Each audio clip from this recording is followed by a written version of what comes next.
D'accord, maintenant que vous êtes un peu familiarisé avec l'instruction F, jetons un coup d'œil à switch. L'instruction switch est en fait une variante sur F, dans un sens, il fait à peu près la même chose, mais elle le fait avec une syntaxe légèrement différente. La plupart du temps, vous pouvez utiliser l'une ou l'autre, mais parfois, vous trouverez que l'une fonctionne juste un peu mieux que l'autre. Ici, j'ai le même code que nous avions avec l'instruction F. Et vous verrez ici que nous avons tout un tas de conditions que nous testons. Donc, nous sommes en train de tester pour voir si score est égal à 10. Si c'est égal à 11, et puis si c'est égal à 12. Nous pourrions ajouter un tas de plus si nous désirons de tester pour différentes conditions. Et vous pouvez voir que le code devient assez long, alors nous pourrions vouloir réécrire cela à l'aide d'une instruction switch. Je vais commenter les déclarations if afin que je puisse encore les voir, mais je vais les remplacer par une instruction switch. Alors l'instruction switch fonctionne comme cela.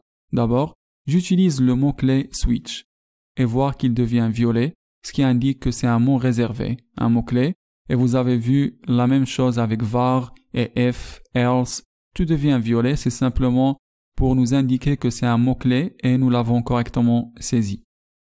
Et puis je vais ajouter des parenthèses. Et la syntaxe est la suivante, je place une condition à l'intérieur des parenthèses et je tape ici l'expression score. L'instruction switch n'a pas vraiment cette syntaxe conditionnelle dans le même sens qu'une instruction F. Donc, ce que nous disons au navigateur ici est que lorsqu'il arrive à l'instruction switch, il va tester la valeur de score et la comparer avec chacun des cas que nous mettons à l'intérieur de l'instruction switch.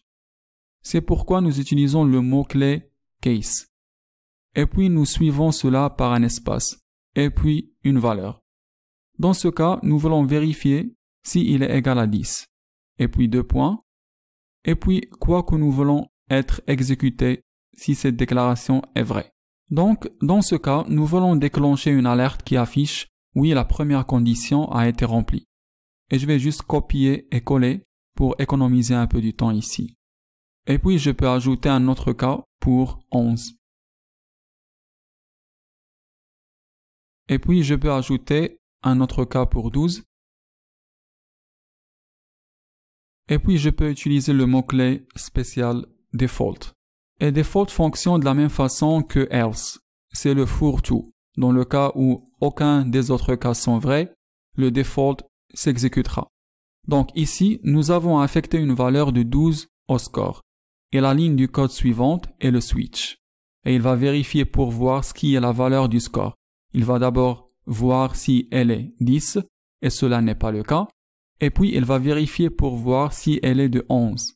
Et puis, il va vérifier et voir si c'est 12. Et puisque c'est le cas, alors il va exécuter la déclaration d'alerte qui suit le cas 12. Mais nous allons avoir quelques surprises. Je vais donc exécuter mon code, et puis vous allez voir la surprise. Donc vous verrez qu'il alerte « Oui, la troisième condition a été remplie ». Et quand je clique sur OK, il alerte « Non, la condition n'a pas été remplie ». Donc nous pouvons déjà voir que l'instruction switch fonctionne un peu différemment que if-else. En fait, si je change la valeur de score à 10, puis j'exécute le code, je vais voir beaucoup d'alertes s'affichent. Cette fois, je vois « Oui, la première condition », OK. « Oui, la deuxième condition », OK. « Oui, la troisième condition », OK. Et la condition n'a pas été remplie. Donc, ce que nous devons faire, c'est d'ajouter quelques instructions break. Parce que ce qui se passe avec un switch, c'est qu'il exécute tous les codes à l'intérieur de l'instruction switch en suivant le premier cas qui est rempli. Alors dans le premier exemple où nous définissons la valeur de score à 12, les deux premiers cas n'étaient pas remplis. Mais le troisième cas était rempli puisque score était égal à 12. Alors il alerte, oui, la troisième condition a été remplie. Et puis il fait aussi, non, la condition n'a pas été remplie, parce que c'est la ligne du code qui suit. Et nous n'avons pas fourni au navigateur quelque chose qui lui dit de ne pas exécuter la ligne suivante, ou de s'arrêter à tout moment. C'est pourquoi nous utilisons l'instruction break pour le faire. Alors l'instruction break avec un point-virgule indique au navigateur, dès qu'il rencontre le break, de quitter l'instruction switch, passer à la ligne suivante en sautant toutes les autres instructions à l'intérieur de l'instruction switch. Donc je vais ajouter une instruction break à chacun de mes cas. Et je n'ai pas besoin d'ajouter une instruction break pour le cas de default, même si je le pouvais, car évidemment à ce moment-là, il n'y a plus de code qui reste à l'intérieur de l'instruction switch. Alors il ne fait pas de différence. Donc maintenant, si j'exécute le code avec score 12, je vais voir seulement oui, la troisième condition a été remplie. Et quand je clique sur OK, rien ne se produit. Alors dans ce cas, l'utilisation de l'instruction switch est un peu plus facile à lire pour certaines personnes. Et peut-être vous préférez la syntaxe de if, else, mais parfois il est plus facile pour les gens de lire une instruction switch dans ces types de scénarios. Alors c'est toujours une option qui est disponible pour vous et parfois plus appropriée d'une instruction if si elle fonctionne mieux pour vous dans ce cas. Et vous avez toujours l'option d'utiliser if disponible pour vous. Maintenant, l'instruction switch de JavaScript a certains avantages de switch dans d'autres langages de programmation. D'abord, la valeur du switch n'a pas besoin d'être un nombre, elle pourrait être un string ou quoi que ce soit d'autre. C'est vraiment pratique. Voici donc un exemple d'utilisation de l'instruction switch avec les strings. Voici le morceau du code. Je vais affecter la réponse de la méthode prompt de l'objet global window à la variable réponse. Alors là, nous sommes à la recherche de blanc, rouge, jaune ou quelque chose d'autre. Et voici notre exemple en utilisant l'instruction switch pour faire certaines opérations basées sur la réponse de l'utilisateur pour cette question. Et regardez ce qui se passe lorsque j'exécute cela. Alors vous pouvez voir que cette chaîne de caractères que j'ai passée dans la fonction prompt s'est rendue ici. Donc je demande à l'utilisateur de taper blanc, rouge ou jaune, puis cliquer sur OK. Et puis je vais prendre des différentes actions en fonction de ce que l'utilisateur a tapé. Donc je vais taper blanc et je vais cliquer sur OK.